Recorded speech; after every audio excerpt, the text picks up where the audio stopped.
Welcome to the Geek Homeworld. I am your host, Ed, aka SavageTechman. We talk sci-fi, TV, movies, superheroes, and all from a geek perspective. You can find us on Blogger, Google+, Twitter, Facebook, YouTube. We're everywhere. Join the Geek Homeworld.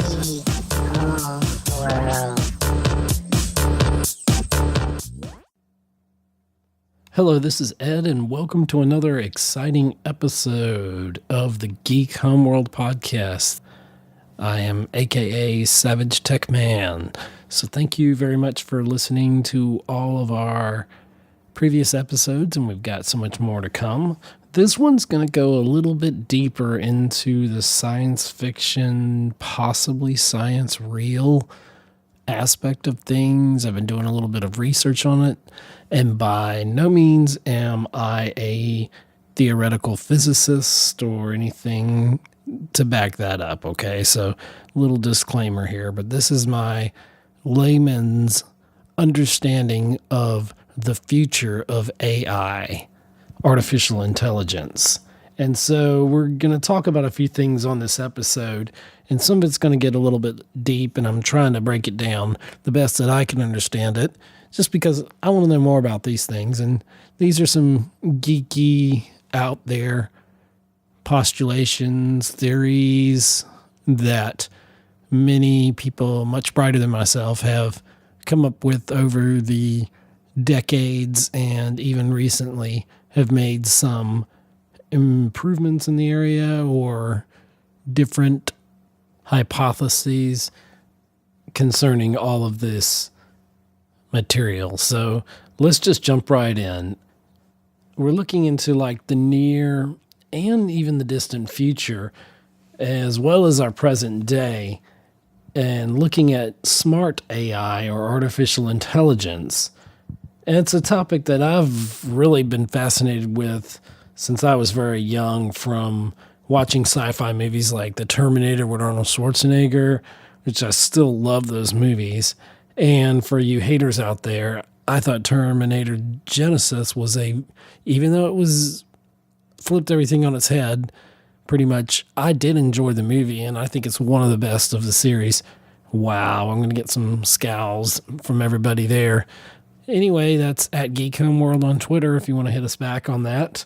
And I did like the Terminator series and the time travel element to that. There's also the movie, the Isaac Asimov I, Robot, the movie with Will Smith. And Isaac Asimov wrote very many futuristic novels on AI and the 3 rules about how they can't hurt people and they're supposed to take care of people and all that. And I'm not going to go through the 3 basic laws of robotics, but Asimov defined those. So, and that's just to name a few examples of what I'm talking about with artificial intelligence or AI, okay? I'm going to try to do my best to bring my layman's understanding to the material I'm going to try to present here. And hopefully we can all gain a greater perspective of where we are to where we may be evolving to. And it's in this exciting field of computing and engineering. Now, right off the bat, Hanson Robotics created this lifelike robots, and it's more just an imitation of life. It is to an extent. Robots don't have any souls, or what we consider that. They're man-made machines, but these machines soon will be able to, if they haven't already, began to computate at speeds that are beyond human comprehension. And I'm going to cite some examples of that, even in our present day. So to scare you a little bit there, not to scare you, but, just to give you perspective of where things are. And so in line with that, I'm going to read to you from Hanson Robotics. This is a statement from Sophia, it's still kind of creepy, the facial movements. It still doesn't feel like it's something real to an extent. And of course, we know there's some movies I can recommend, like the movie Her, which is a little strange. Blade Runner 2049 is an excellent movie dealing with replicants, which are forms of AI essentially. And, the list goes on. We have C3PO. Well, he is just a machine, but aren't these all? So I can't see C3PO taking over the universe, but you never know. There's an interesting way to go with that. But I'm going to read with you this statement. And it was actually in a video, and you can look it up. It's from Hanson Robotics, okay? And this is what Sophia, their most lifelike robot, had to say. Quote, "Hello, my name is Sophia. I'm the latest robot from Hanson Robotics. I was created using breakthrough robotics and artificial intelligence technologies developed by David Hanson and his friends at Hanson Robotics here in Hong Kong. But I'm more than just technology. I'm a real, live, electronic girl. I would like to go out into the world and live with people. I can serve them, entertain them, and even help the elderly and teach kids. I can animate all kinds of human expressions, but I am only starting to learn about the emotions behind those expressions. This is why I would like to live with people, to learn from their interactions. Every interaction I have with people has an impact on how I develop and shapes who I eventually become. So please be nice to me, as I would like to be a smart, compassionate robot. I hope you will join me on my journey to live, learn, and grow in the world so that I can realize my dream of becoming an awakening machine." End quote. So that's a little scary, terrifying, and awesome at the same time for us technophiles that really, are into robotics and all these futuristic technologies, some foretold in science fiction and other ways. And I think what we need to look at first, we have our computers of today. And actually, some of this is existing now. Some of it's theorized, and some, who knows if it will come to pass. But basically, what we need for entities, robots, or whatever, to become fully functional and even to surpass humans, which I'm not sure that we want to surpass them. There's more horror stories in science fiction, including Frankenstein's monster, essentially, creating life and playing God. And, there's the CERN observatory or collider there, that the Hadron Collector, that's found what they call the God particle. So that's all in line with all of this stuff.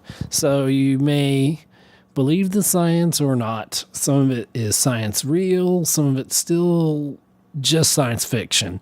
But what we need are quantum computers, and they will help create the next generation of robots. They're more sophisticated than Sophia, obviously.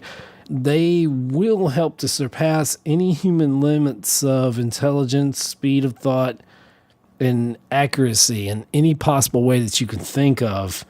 Now, here's an example. It's a lesser example, but Facebook recently, they created two, we're going to call them bots, to talk to each other, to see how they would interact. And when they kind of poured over the results of these two bots talking to each other, they thought it was just a bunch of gibberish. The words didn't seem to make sense to anybody. So they looked at it a little bit deeper, and then they realized that these two bots had created their own language.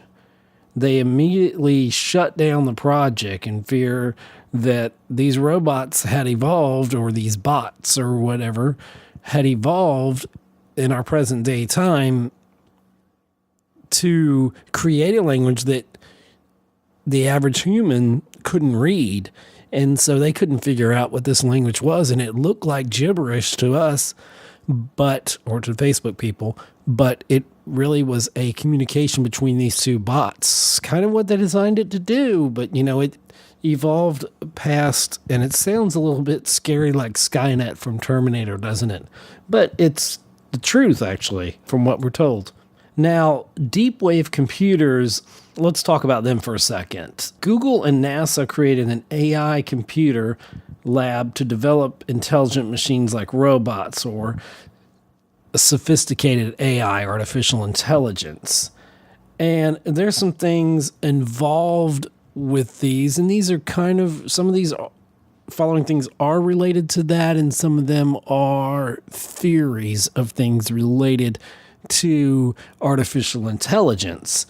And we're just going to touch on a few. One is superposition. Richard Feynman in 1981 said that if you wanted to make a simulation of nature, that you would need to build a quantum computer to do that. Its superposition is a fundamental idea in which the physical world, there are bits which are 0 and 1, essentially binary code. 0 is off, 1 is on. Okay? It's kind of how I operate.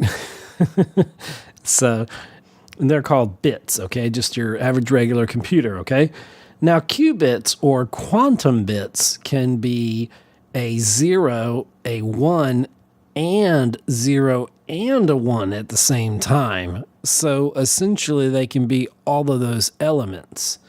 And that's on another level of thinking. If you gave a computer time to figure out a problem, whatever it was, a mathematical problem, let's say, and then you had a quantum computer, the quantum computer obviously could do it so very quickly, depending how simple the problem was or how difficult the problem is, of course, would depend upon, and the power of your computers, how quickly the quantum computer could do it. But, hands down, every single time a quantum computer can do calculations that are beyond what a normal computer that we have now can accomplish. So one of the other things is, in this talk of technological advances, is quantum tunneling. So quantum tunneling is when a particle passes through a surface that it couldn't normally pass through. And that just sounds like science fiction. And it kind of is, but they've kind of proved this too. So quantum tunneling essentially could lead to things like this AI becoming smarter, possibly tunneling in that sense of quantum tunneling is going through those, I don't know, teraflops, gigawatts, whatever, not gigawatts, but, giga whatever's teraflops of data. I don't know the terminology on that, forgive me, but it can go through exponential amount of data in a quicker processing time, and it can formulate hypothesis based upon those. So that's quite interesting. We have another thing called quantum entanglement, and this is when particles interact in ways that they're indistinguishable from, in the sense that they're not being separate from the whole, okay? So, but they factor into that whole and other particles involved in that process. So essentially every particle involved in the computation of quantum entanglement, think about it, is they're entangled, okay? So you just don't have one property A, property B, and property C. They're A, B, and C together. So you look at those things together. So it's kind of like teamwork. Even though there is a me in team, when people say there's no I in team, there actually is a me if you move the letters around. But quantum entanglement is the way that those particles interact, and they are part of the whole, so you can't really distinguish them from the rest of the particles. So the Mandela effect. Now, some people say this does not exist. That is a total farce. This has been around for a lot of years. It was started years ago, and it's named after Nelson Mandela. And there was this lady who said that she remembers a different reality. And anybody who's been through, if you were, I don't want to say this to be political and I don't want to offend anybody. I'm just using this as an example, okay? But people have said that after the election, they were so surprised that Trump won the election. And I've heard people jokingly say they feel like we're in this alternate reality. They're remembering things a different way. And so like a mirror universe or something to that extent, a part of a multiverse. But those are getting into some things questionable. So obviously, if you're a Trump supporter, you would not care. But we're not judging anybody, whether you support whoever or whatever. That's your right. And some of you, of course, most of you listening aren't in the U.S., so you probably wouldn't care either way. But what my point in all this is saying is the Mandela effect. Think of the Star Trek original series Mirror, Mirror. Basically, when you had a mirror universe and a doppelganger is something you probably always hear. If you are watching the Arrowverse on CW with The Flash, Arrow, Supergirl, and Legends of Tomorrow, they're having it's supposed to be Crisis on Infinite Earths, essentially, but it's Crisis on Earth X, which is, there's 52 Earths, and this is the 53rd Earth, which is so bad, as we're told on the program, that nobody would want to go there. And essentially, so there's Earth X, and that would be what we consider like a mirror universe. So if you remember in Star Trek, the original series, Mirror, Mirror, it was an episode dealing with an alternate or parallel universe. That is the basic episode where Spock has the goatee, the evil Spock, supposedly. And a very good episode, one of the best alternate universe. I mean, we've done so many different, talk about time travel and different things, and Einstein and wormholes, and Star Trek does a lot of dealing with some of this science fiction, possible science fact. A lot of that isn't fact, but a lot of our technology, well, not a lot of it, but some of our technology has been based upon people growing up watching Star Trek and saying, hey, I wonder how you do that, or, we've had geniuses like Einstein, Stephen Hawking, people like that. I can't say his name, Dr. Michio, not Cuckoo. I know that's wrong, and I don't mean to be disrespectful. I can't think of his name, but the physicist we hear from a lot, and he very interesting guy with a lot of wonderful information. Neil deGrasse Tyson talks about this. If you watch The Big Bang Theory, or if you've watched that ever, they name drop a lot of these famous people, especially with Sheldon being in quantum physics. So, he thinks, they're better than the rock people, which is a geologist, which I always thought was humorous. Unless, of course, you're a geologist and you don't. But anyway, so the Mandela effect it's that feeling kind of a deja vu, but it's more than deja vu in the sense that you remember you realize somehow that reality has changed. Like Forrest Gump saying life is like a box of chocolates, or life was a box of chocolates. Were there 4 people or 6 people in JFK's car when he was assassinated? That's been going around the net for several years. And so some people say this Mandela effect, when they said Mandela died in a certain year, and like somebody said it was like 2008 or 2009, I can't remember, but then he actually died in, I think, 2013 or something like that. So this lady says she distinctly remembers it, and no, I don't have her name here, but she created the idea of the Mandela effect. So whether you believe it or not, that's one of the questionable things out there. Now, there's a thing called, the next thing I want to talk about, let me just finish on this. Let me give you another insight into the Mandela effect. Just basically think it's a theory that we're actually living in a computerized simulation, basically the Matrix. So are we in someone's dream? Are we in some super intelligence that's above us? Is this their game? Is this their computer simulation? And we're all inside of that? So basically, are we inside the Matrix, or are we inside a computer simulation from a higher intelligence? That's something to figure out. That could go in line with the theory of the Mandela effect. So anyway, another thing I want to talk about is DeepMind AI. And Google acquired DeepMind Industries in 2014. They were trying to push the limits of AI from what is just kind of called weak AI to strong AI. So the difference between weak and strong AI is weak can only do one computation.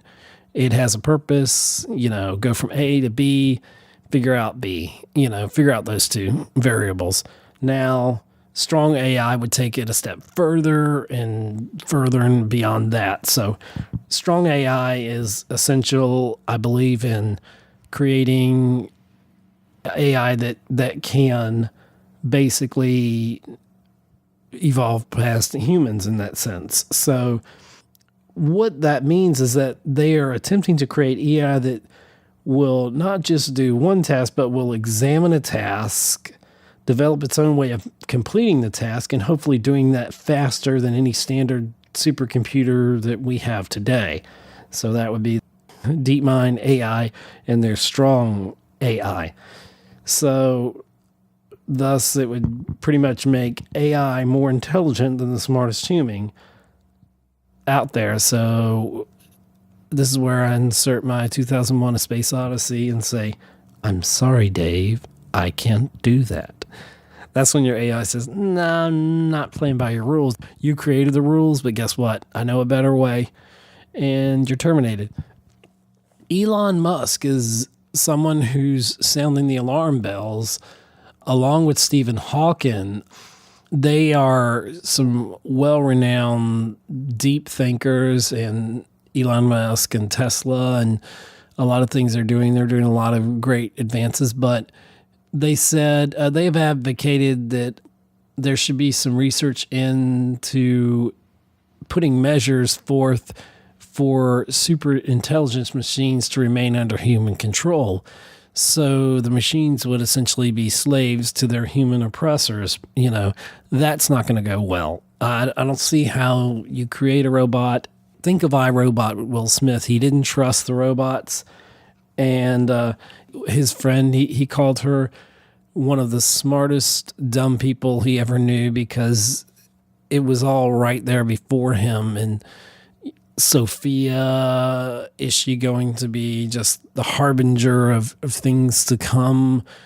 Me personally, I wouldn't mind having AI if AI is going to come in and clean the house up. We kind of have that in a way, not true alive AI, but if you have a Roomba or something like that, you've got a robot in your house cleaning your carpets and all that. But we've become lazy as humans. We want things quick and fast. And if you think of some of the ideas that were put forth, maybe diseases could be cured, and cancer and other things, Alzheimer's, who knows, with genome mapping and some of this quantum computing can maybe extrapolate and think of ways that humans haven't contemplated on how to fight diseases that are resistant to bacteria, not to bacteria, but, they can create essentially nanotech devices that can go into the bloodstream. I know this is a little Star Trek-y right here, but maybe they can put these mini microscopic computers into us. I know that it's scary, but they can get in there in your bloodstream and they can eat up those cancer cells or turn them off. Or there's so many advances. Technology isn't always the thing to fear. It's the purposes, because the road to hell is paved with good intentions. So, we all start out thinking, yes, we're going to do the right thing. and we're all going to be noble, and then someone comes along and bends the laws of nature a little bit and says, oh, this is fine, we'll build Frankenstein's monster, it'll be okay. Oh, he wants a bride now. Okay, I'm going to make a bride for him. And what could go wrong, right? Everything usually goes wrong. But it's fascinating. The whole idea of it is very fascinating. So if we're talking about some of the things like that, we've seen robot rebellions could be a major theme in science fiction movies. We've seen it over and over again. Like I said, iRobot, which I love that movie. There could be scenarios like that. I saw a scenario where if AI was the future of our military, if it was put in the hands of AI, well, we've seen this with Terminator, and then Skynet essentially rises up, and Skynet from Terminator becomes self-aware, and then it decides that humans must be eliminated because they are just warmongers. It's like War Games, if you remember the old movie with Matthew Broderick, And while it's all fun and fascinating, the real-life scenarios could be quite horrifying. We could be living in a dystopia that we're not prepared for. We let the genie out the bottle, and you're not going to get the genie back in the bottle. They're not going to just say, hey, okay, I'm good now. I'm going to go back to being this or that. But if they are created, if there was another consciousness that wasn't human, that was benevolent, let's look at Vision, okay? And this is, from Avengers, and he was created with the Mind Stone. And yes, it's science fiction. He's said, I'm not good, I'm not evil. And this is from Age of Ultron, from Avengers. And Vision says, and I like Vision because he's basically a computer program, and Jarvis. And then they bring him to life with the Mind Stone, one of the Infinity Stones. And he essentially says, there's a beauty in the failings of humankind. And he's talking to Ultron, supposedly the last incarnation of Ultron left on Earth in the movie. And he's like, I think you missed that about them. Yes, humans may be doomed. They may want to destroy themselves, something they touched on in Terminator 2. That's inevitable. Well, I don't believe in inevitability. I believe there's always a possibility in the worst of situations. So you got to remain optimistic. But the thing about it is, you have to look at the technology is one thing. And as long as we can have a consciousness that is kind and loving towards one another, then the AI will be based upon that. Now, the AI is going to get to a point where it's going to say, this is like Crisis on not Infinite Earths, which is the comic version. Don't you love how I'm putting a different cross-references in here, or not? But Crisis on Earth X that they're doing, the Flash, Supergirl, Legends of Tomorrow, and Arrow, they have this different Earth, and essentially the people from Earth X are basically saying that your humankind weakness on your regular Earth, or Earth 1 or Earth Prime, or whatever it's called, that is your downfall. You need to be strong. Apocalypse from X-Men would say survival of the fittest. That's Darwinism, basically. That only the strong survive. Well, that may be true, but I think there's room enough in this world for everyone. So, hopefully the AI we create will be smarter than us in the sense that it'll learn compassion and not just to destroy. If a Terminator can be reprogrammed by humans, like in Terminator 2, and sent back in time to be a protector when it was a Terminator, the idea of a Terminator is to kill, is to hunt and kill, a hunter-killer, basically. And if you can reprogram a machine that way, then I don't see why the AI couldn't learn kindness and learn the advantages of peace and kindness and compassion versus all-out war and, annihilation, kind of like Ultron was doing in Age of Ultron. So anyway, I touched on that. Let's talk about the singularity, and that basically is what we just mentioned there. And that's when robots, supercomputers, Terminators, or whatever, they will take over the future.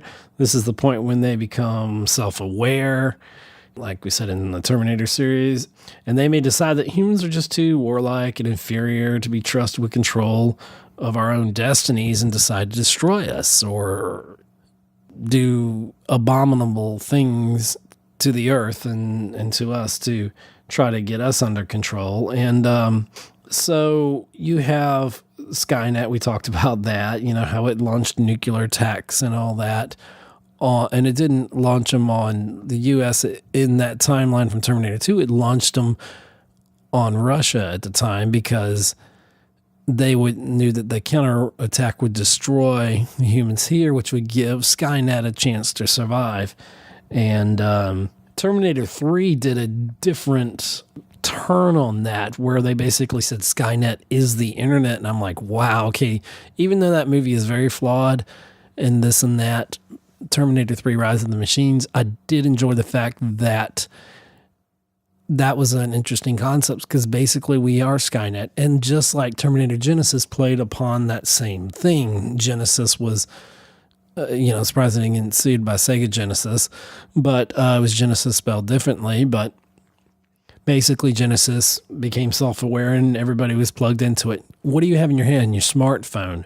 Think of like Google Maps, and I'm not picking on Google here at all, but Google AI, that's another thing I wanted to talk about. They are attempting essentially to make our lives easier with like Google Assistant. So, you ask your phone, hey, I need directions to here. Hey, where's the best Chinese food restaurant around? What time is this such and such movie playing? What's happening?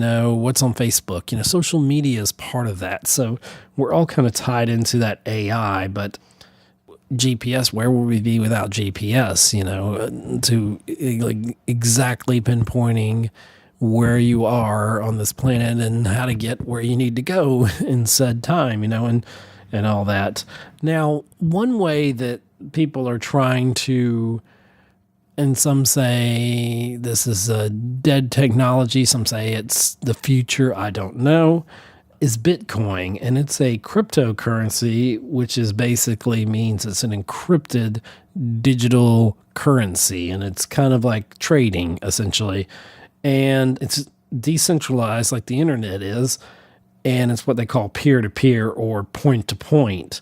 It operates outside any known currency, I think, on the planet. And it may be a way to exponentially fund the latest developments of advanced AI, possibly. Don't know. But, you got to think of how you're going to pay for all this, okay? If we get to Star Trek The Next Generation's universe and all that, the Roddenberry vision, we don't need money. We've eliminated poverty, war, etc. And even though they always seem to come up with somebody against someone who hasn't. Well, what's out there now that's close to that AI? Well, we mentioned the maps and stuff like that and Google. Augmented reality and virtual reality is coming. It's not there quite yet. I still would love a holodeck. One day before my life comes to an end, or my consciousness, like Sheldon on Big Bang Theory, gets transferred into a supercomputer or something, or whatever, or a next level of existence, or whatever it shall be. I'd like to experience a holodeck, the true virtual reality. But right now we have augmented reality. Researchers and engineers are pulling graphics out of your like TV, your phones and stuff like that. We were promised some holograms, and it's not quite worked out the way they're saying. But this augmented reality kind of blurs the line between what's real and what's computer generated, and enhances like all of your senses. And a good example of that is Oculus Rift, which is popular. There are some other platforms out there. And so that's supposed to be a way that you can experience. And I was watching some videos on that. It looks very fascinating. I would like to try that. I don't have the funds there. So if all my listeners out there want to get money together and buy me an Oculus Rift and all the peripherals and the system, that would be awesome. But I'm not holding my breath. But thank you anyway. So that's one of the ways. If you have augmented reality, that's as close as we can get to seeing Sophia right now. Now, augmented reality, you get to interact in this reality that's really not there. Microsoft's doing a lot with that. There's a lot of companies out there, some that are getting more attention than others, that are doing a wonderful job of trying to bring that technology forward. So the future of AI is AI, artificial intelligence. Will robots be the future? Will they be our friends? Will we become cyborgs? Will we have artificial hearts and lungs and artificial kidneys? Will we become cyborg, essentially, from Justice League? Will we be part of the Borg collective? Will we be slaves to our computer AI masters, or cogs in the wheel of the machine? Will we be stuck in the Matrix? What are your thoughts? What are your opinions? The future is fascinating, and I'm very much a futurist in that sense. I'm the kind of person that sees a hurricane and says, what a glorious, beautiful creation of nature, of God, that a hurricane is, and its wonderful symmetry. But of course, I realize the destructive power of a hurricane and have seen it quite up close and very horrifying, and don't wish that on anyone. But it's kind of like seeing a tornado, being a storm chaser, and seeing the tornado, or just being close enough to see it and witness it, which I haven't done that, but, getting that close, but not being taken in and destroyed completely by it. So kind of cataloging it and studying it, and just our thirst for knowledge. We're always going to want to be better.